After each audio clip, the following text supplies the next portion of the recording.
ایک بار رسول اللہ صلی اللہ علیہ وسلم تشریف فرما رہے تھے۔ ایک غریب صحابی تشریف لائے۔ ہمارے نبی رسول اللہ صلی اللہ علیہ وسلم ان سے گفتگو فرما رہے تھے۔ اتنے میں حضرت جبرائیل علیہ السلام تشریف لائے اور عرض کیا، سرکار، یہ جو آپ کے ساتھ بندہ بیٹھا ہوا ہے نا، اس کی زندگی کل دوپہر تک ہی ہے۔ کل دوپہر تک ہی یہ اس دنیا سے رخصت ہو جائیں گے۔ ہمارے نبی صلی اللہ تعالیٰ علیہ وسلم نے جب جبرائیل علیہ السلام کی یہ بات سنی تو فوراً حضور صلی اللہ علیہ وسلم نے چاہا کہ اس کی عمر کل دوپہر تک ہی ہے، کیوں نہ اس کو پوچھ لیا جائے، کچھ ارمان ہو تو اس کو پورا کر دیا جائے۔ حضور نے فرمایا، میری صحابی، کوئی تیری تمنا ہو یا کوئی تمہاری حسرت ہو تو بتاؤ۔ یہ نہیں فرمایا کہ کل دوپہر تک ہی تیری زندگی ہے۔ صحابی کو یہ فرمایا کہ کوئی تیری تمنا یا کوئی تیرا ارمان ہو تو بتا دو۔ عرض کیا، حضور، 2 ارمان ہیں زندگی میں، کبھی میٹھا کھایا ہی نہیں، میٹھا نصیب ہو جائے، اور لوگوں کی شادی شدہ دیکھتا ہوں تو میرا بھی دل یہ ارمان کرتا ہے، ہوتا ہے کہ کاش میری بھی شادی ہو گئی ہوتی۔ اتنا غریب ہوں کہ مجھے کوئی لڑکی دے گا ہی نہیں۔ حضور نے فرمایا، فکر نہ کرو، اور ایک صحابی کو بلا کر کہا کہ میٹھے کا انتظام کرو، اور ایک صحابی کو بلایا اور کہا کہ میں نے تمہاری لڑکی کا رشتہ اس کے ساتھ کر دیا ہے، جا کر تیاری کرو۔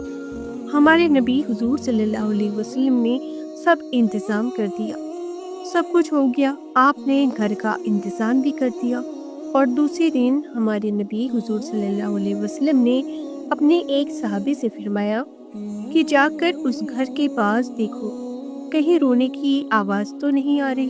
حضور نے سب انتظام کر دیا تھا، نکاح بھی ہو گیا تھا اور میٹھے کا انتظام بھی ہو گیا تھا۔ وہ صحابی گئے اور ظہر سے لے کر عصر تک ان کے گھر کے چکر لگاتے رہے، لیکن کوئی آواز نہیں آ رہی تھی۔ حضور کے پاس پھر آئے اور کہنے لگے، سرکار، وہاں تو کوئی رونے کی آواز نہیں آ رہی ہے، سب بالکل ٹھیک ٹھاک معاملہ لگ رہا ہے۔ حضور نے رب کی بارگاہ میں عرض کیا کہ اے میرے مولا، جبرائیل علیہ السلام نے لوح محفوظ پر دیکھ کر بات کی تھی کہ اس کی زندگی کل دوپہر تک ہی ہے، وہ تو ابھی تک جی رہے ہیں، موت ٹلی کیسے؟ ہمارے نبی رسول اللہ صلی اللہ علیہ وسلم سے رب نے فرمایا کہ اے میرے محبوب، میں نے لکھ ہی دیا تھا کہ کل دوپہر تک ہی اس کی زندگی ہے۔ اس کے سامنے جب میٹھا آیا تو اسی وقت میں نے ایک ساحل کو دروازے پر بھیجا، اس نے میرے نام پر اس سے مانگا۔ جب ساحل نے اس سے میرے نام پر مانگا تو زندگی بھر اس نے میٹھا نہیں کھایا تھا، لیکن میرے نام پر مانگا گیا تو اس نے سارا میٹھا اٹھا کر اس ساحل کو دے دیا۔ اس غریب نے جاتے ہوئے کہا کہ اللہ تیری جوڑی سلامت رکھے اور بہت سارے بچے عطا فرمائے۔ میں نے اس غریب کی دعا کی وجہ سے اس کی موت کو ٹال دیا۔ یہ اثر ہوتا ہے ایک غریب کی دعا کا۔ آج ہماری سوچ الٹی ہو گئی ہے، نہ کسی غریب کے پاس بیٹھنا اچھا لگتا ہے، نہ کسی غریب سے بات کرنا اچھا لگتا ہے۔ اور اللہ والوں کا یہ معمول تھا کہ غریب کے ساتھ بیٹھتے اٹھتے تھے، غریبوں کے ساتھ اپنے رشتے بنا کر رکھتے تھے۔ لیکن اس وقت تو یہ ماحول ہے کہ سگا بھائی بھی غریب ہو تو لوگ اسے رشتہ نہیں جوڑ کر رکھنا نہیں چاہتے۔ ہمیشہ غریب کی دعا لیتے رہو اور غریب کی بد دعا سے بچتے رہو۔